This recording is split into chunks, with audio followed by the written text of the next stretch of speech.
पी के सिरफ बोला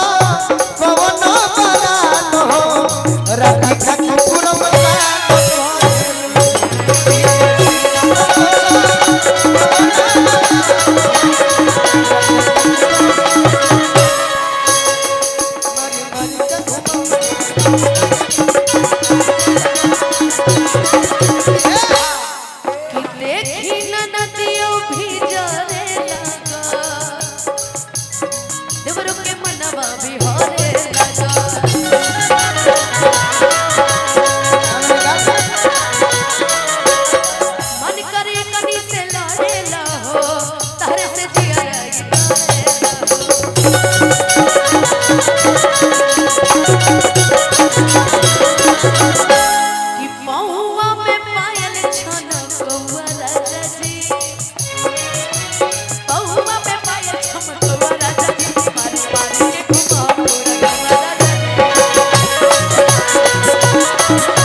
पगली कहनी है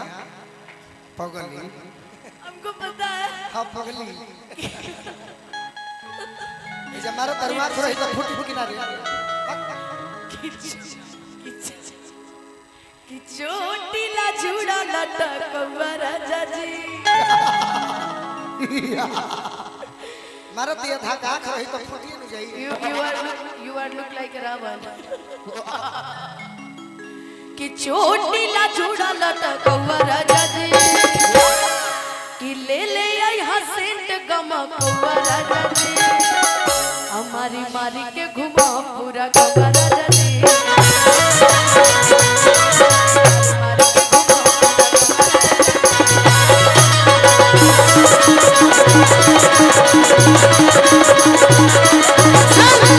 आप जो बोले वो भी एक लाइन बोल देते हैं। बैठो कहार भाई बैठो। अच्छा लाउन सरवा करो है ना कहार भाई हो आज से क्या कर बाबा कि तुम मेरे